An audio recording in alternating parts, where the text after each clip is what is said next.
Un saludo cordial a esta virtuosa comunidad. Siendo yo docente de la carrera de filosofía en IEX, he tenido la oportunidad de conocer a mentes brillantes que realmente desearía que todos puedan acceder a las mismas.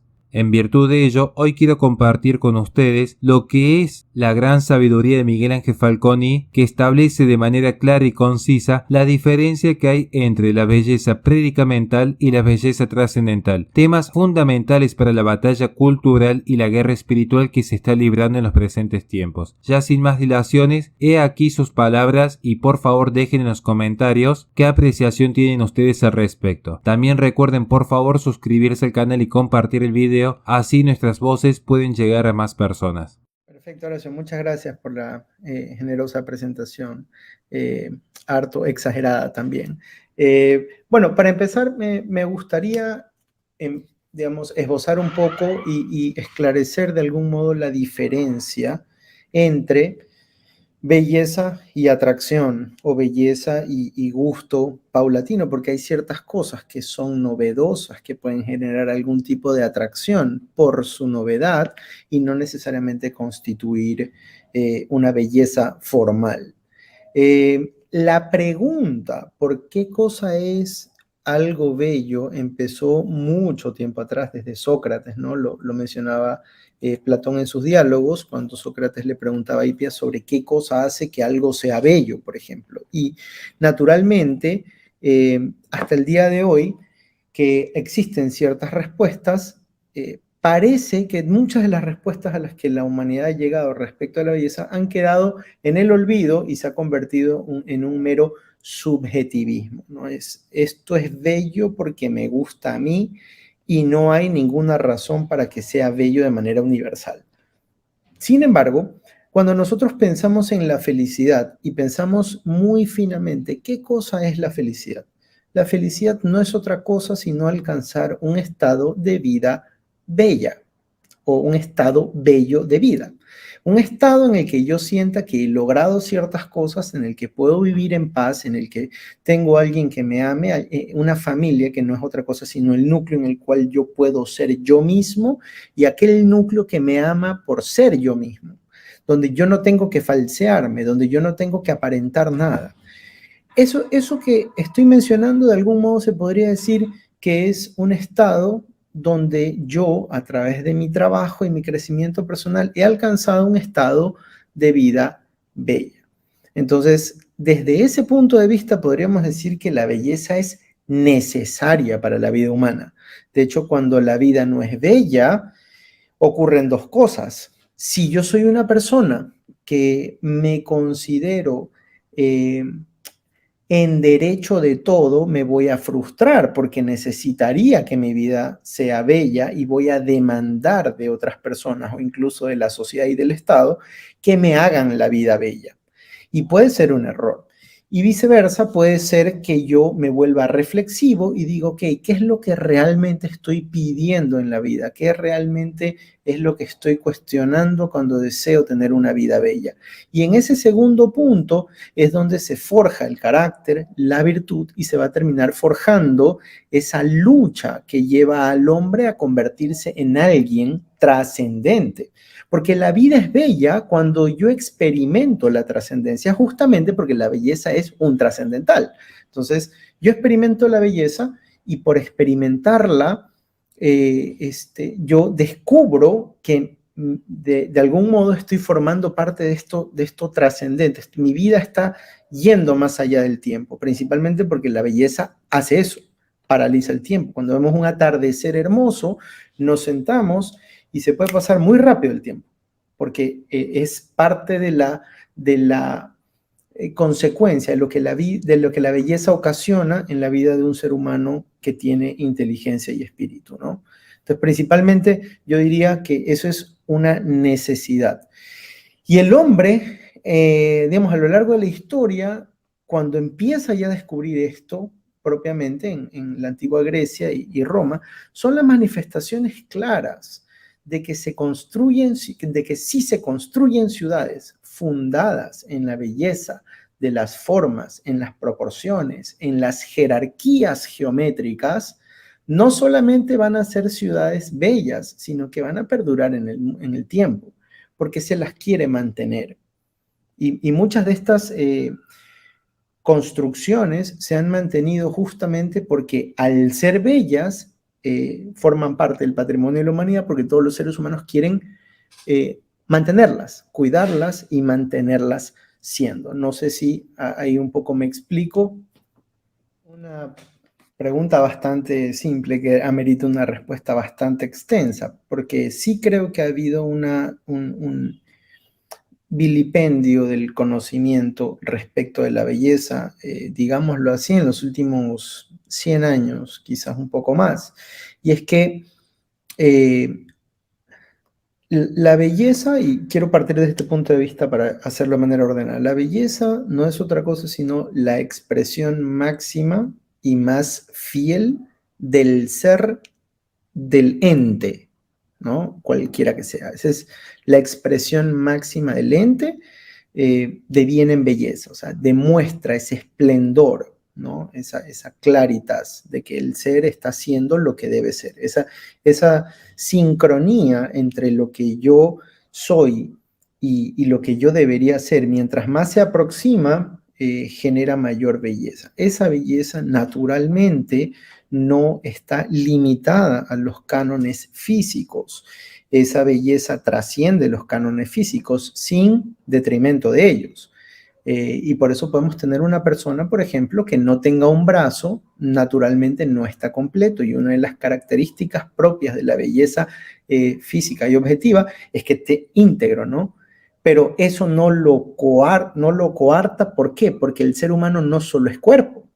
Entonces el deber ser, digamos, se extiende en varias áreas, en el área psicológica, en el área de propósito de trabajo, en el área espiritual, en el área física también. ¿Qué tan hábil puedo ser yo sin un brazo? Y por esa razón es hermoso, por ejemplo, ver tocar la guitarra a un personaje como Tony Meléndez, ¿no? Que no tiene brazos, toca la guitarra con sus pies y uno ve.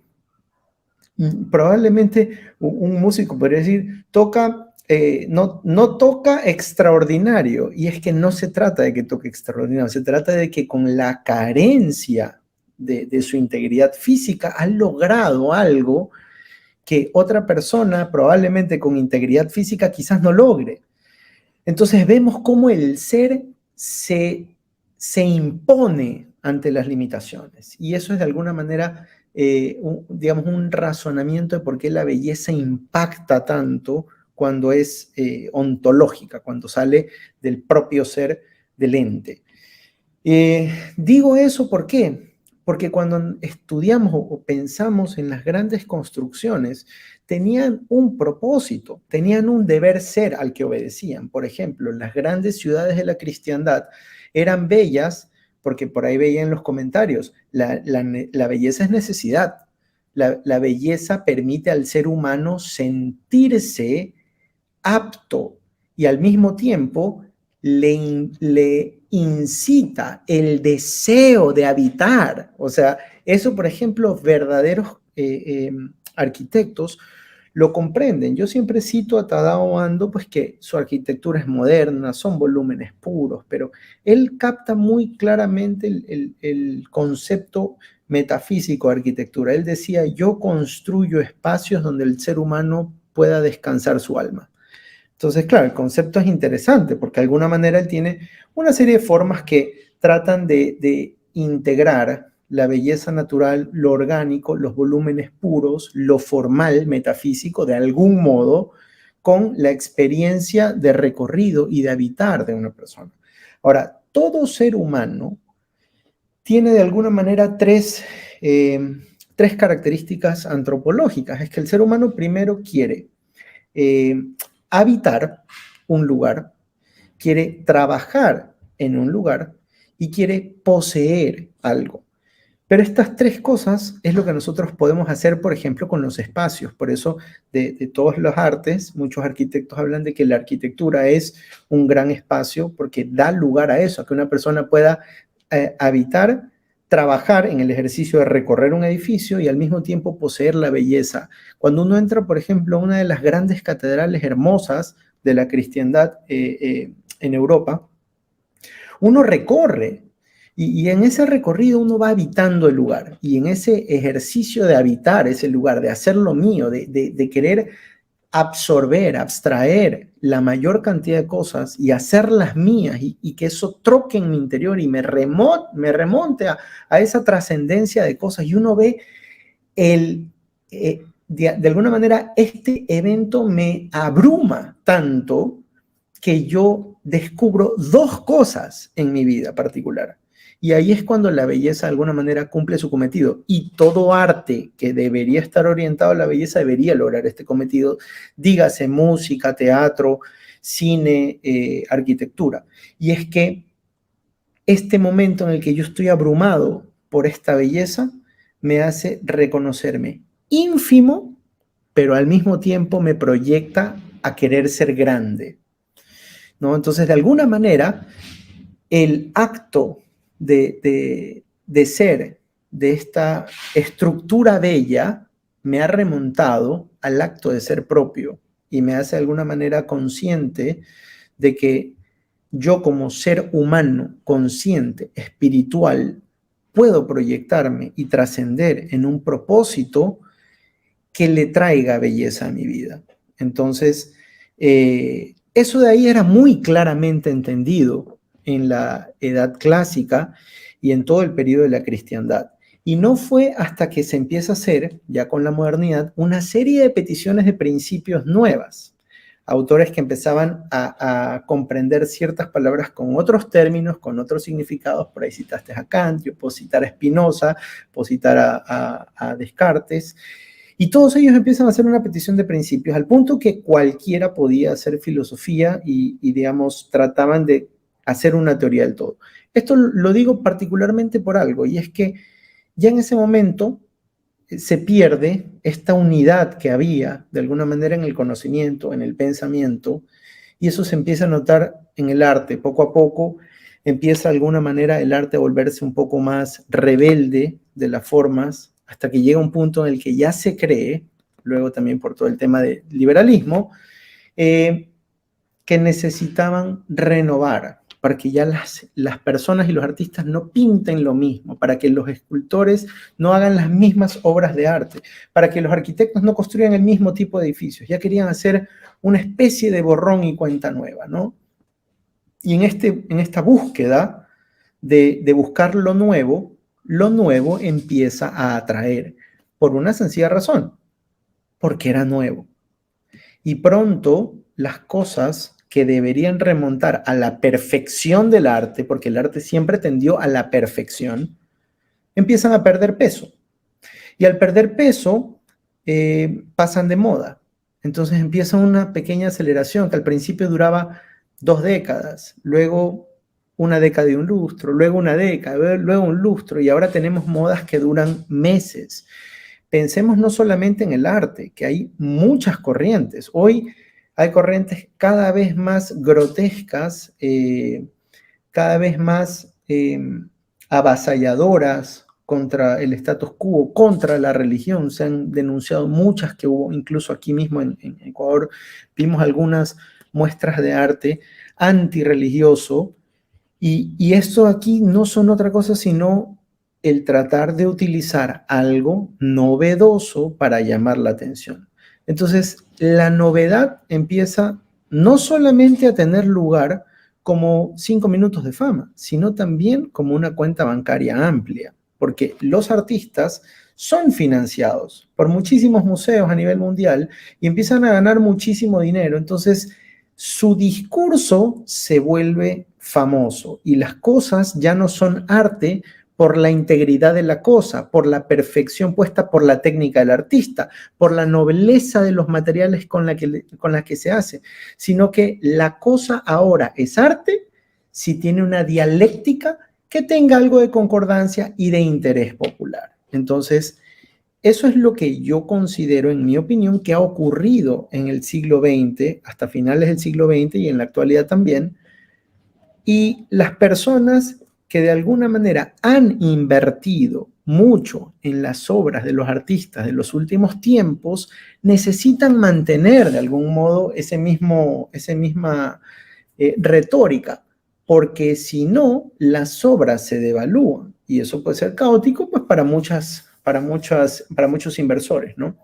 En términos generales, sería la respuesta, digamos, objetiva o formal que yo podría dar desde mi opinión. Sin embargo, siempre hago una precisión. La belleza es subjetiva. Nosotros podemos decir, hay una persona hermosa, aunque a mí no me guste. Y la atracción es subjetiva.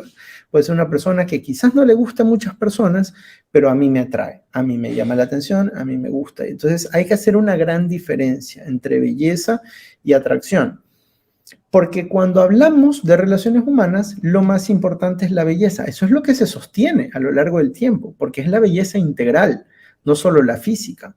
La atracción es lo que me impulsa a conocer a una persona, por ejemplo, ¿no? Y yo creo que ahí queda muy claro cuál es la una y cuál es la otra. Me he extendido un poco, pero creería que sería mi respuesta opinando. Sí, No, definitivamente. Yo creo que ahí lo que me gustaría añadir es que lo sacro es aquello que es digno de veneración. Y eso habla del esfuerzo que yo pongo en que mi técnica, lo que yo construyo en cualquiera de las artes, porque estoy hablando de manera amplia, no estoy dedicándome solo a la pintura, solo a la escultura, solo a la arquitectura, para que las cosas que construimos en nuestro ejercicio humano de domar y construir el mundo, para que esto de alguna manera exprese la máxima capacidad humana, debe de estar orientada a la perfección. Y claro, la sacralidad es el nervio central, es la columna vertebral de todo, porque cuando yo construyo algo sabiendo que lo construyo para la divinidad o para la veneración máxima de lo sagrado, naturalmente mi esfuerzo es trascendente. Ya no es cumplir con un cliente. O sea, es que como me pagaron, ya me toca terminar.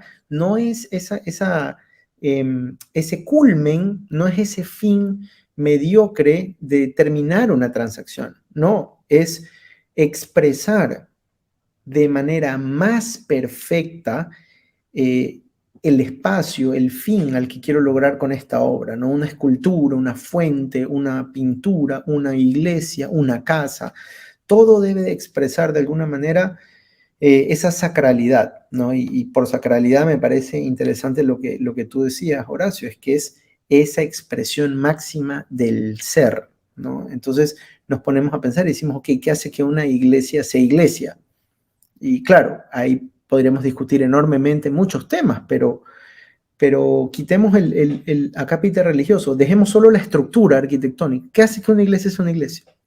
Entonces empezamos a cuestionarnos y que cumpla una función, sí, pero no solo la función, tiene que haber una forma, hay una razón por la cual hay tres naves, hay una razón por la cual la cubierta es muy alta, las torres de las campanas estaban muy altas para que toda la ciudad escuche las campanas cuando llamaban al culto divino, estaban orientadas a ser el centro de la civilización. Entonces, el esfuerzo era mucho mayor, por lo tanto, la expresión final va a ser mucho mayor, muy digna de veneración, va a ser sacra, ¿no? Eso es como un acápite interesante a poner. Ahí tengo yo también algunas opiniones al respecto. La primera es, sí creo que hay un culto a mamón, como dicen, ¿no? Al dinero. Y naturalmente la mejor forma, incluso ni siquiera hablemos de lavado de activos, sino de cómo yo, entre comillas, invertir mi dinero. Bueno, las obras de arte modernas, como tienen una volatilidad enorme, pueden ser una muy buena fuente de triplicar fondos. Compro un arte, auspicio a una persona que está empezando, creamos una retórica, se vuelve enorme, entonces esta persona se vuelve famosa, los cuadros se venden por 3, 4, 5, 10, 15 veces más de lo que yo los compré. Entonces, si hay un tema comercial y al ser un tema comercial le quita un poco la propiedad de arte. El arte está de alguna manera orientado a ser patrimonio de la humanidad, porque sirve al ser humano en sentido de que le recuerda su ser más profundo. Considero también que el mundo moderno se ha alejado del deber ser. Hoy me tocó dar una conferencia de ética a un grupo de personas de una empresa, un grupo de obreros. Y claro, yo en mi cabeza decía, ¿cómo les puedo explicar que lo malo es malo? Entonces, claro, empecé por la teoría del deber ser. Nosotros decimos que una planta está mal porque no está haciendo como debería, ¿no? Cuando ya deja de ser verde, se pone amarilla, cuando se quema, cuando se muere, cuando se tuerce, cuando se rompe. Uno dice, esto no es como debería, por lo tanto está mal. Entonces, todo lo que de alguna manera no es como debería, está mal. En consecuencia, como deja de ser lo que debería, se vuelve de algún modo falso, porque deja de ser lo que es. Y naturalmente la expresión física de ello va a ser que se vuelva feo, porque entra en deterioro. Es lo que sucede con la mayoría de las cosas naturales.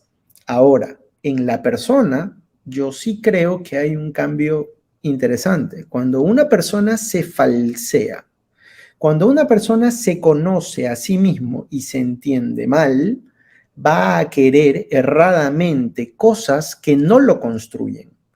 Va a querer cosas que lo destruyen. Y en la medida en que la persona empieza a destruirse porque persigue estas cosas que él, por falta de conocimiento personal, cree que lo van a hacer feliz, esta persona en ese acto deja de ser lo que tiene que ser. Y en consecuencia empieza a descuidarse, empieza un proceso de transformación. Podríamos hablarlo en términos muy sutiles. Se puede empezar a descuidar de su propio físico, desde su vestimenta, hasta perder el propio cuidado personal. Pero esto puede llegar a temas muy extremos, en que la persona ya no se reconoce un ser humano, pues descuidó tanto su vida social, que se relaciona mejor con su perro, que se relaciona mejor con sus mascotas, o que simplemente cree que es más reptil que hombre. Y hoy tenemos una tendencia de personas que están afanadas en transformarse en reptiles, por ejemplo. Y claro, para muchos de nosotros eso puede ser algo loco, algo impensado, pero si lo vemos desde la propia realidad, la persona no fue así siempre, algo le sucedió, algo conoció mal, que le hizo querer mal.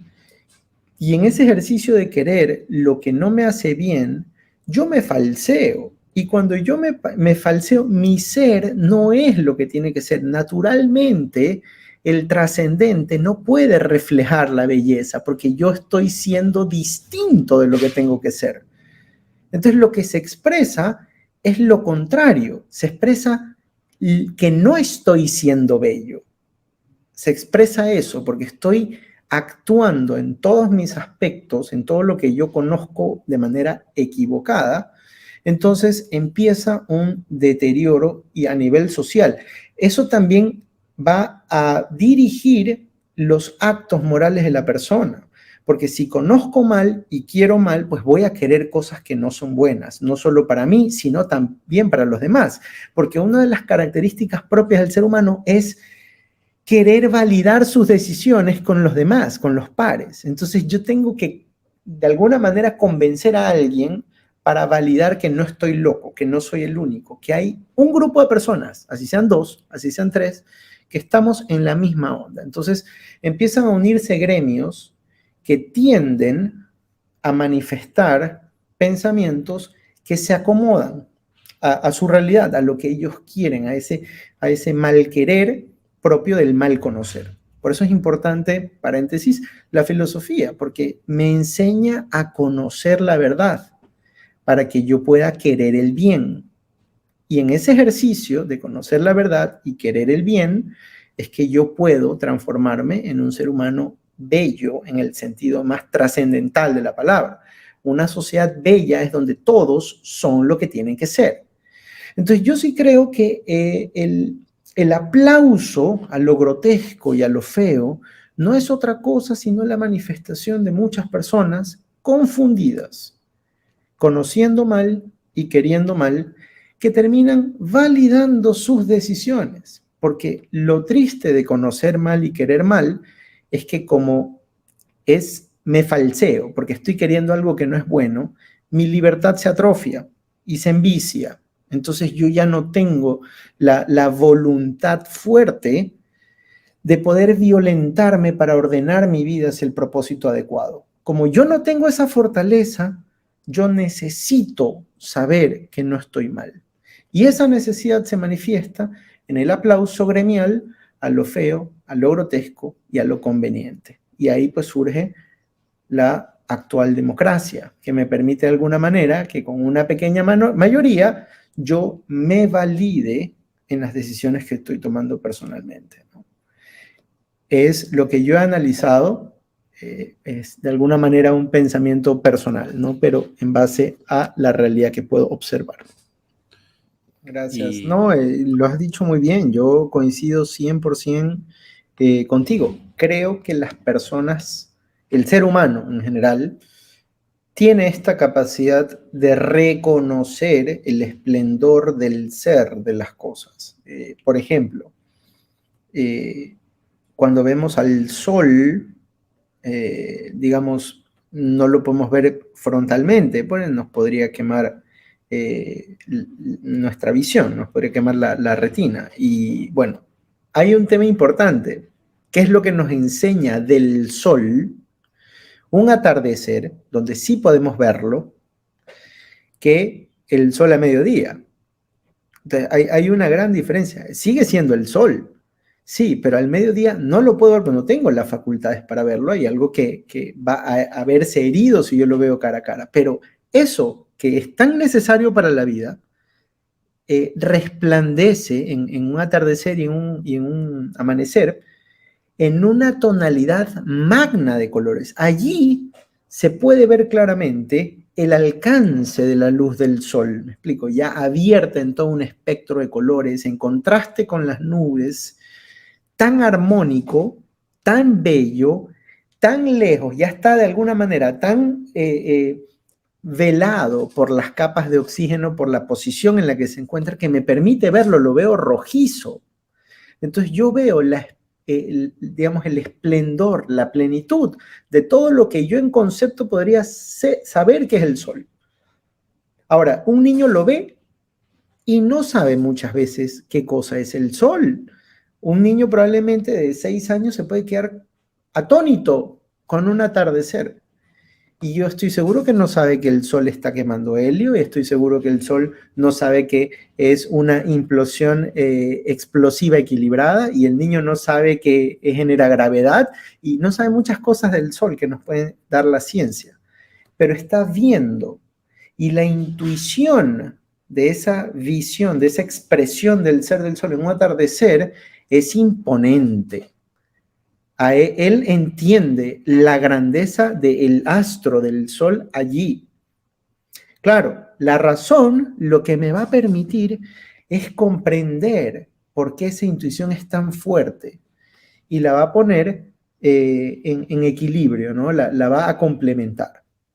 Entonces creo que hay una doble dinámica, la dinámica intuitiva, que es el reconocimiento del esplendor del ser en su máxima claritas, en su máxima claridad, porque cuando el ser es íntegro, es pleno, se expresa claramente, y es en esa expresión clara en la que yo reconozco intuitivamente lo bello. Y de allí la razón me va a permitir explorar, nadar en el porqué de esa belleza para poder descansar cada vez más en ella, que es la máxima humana, ¿no?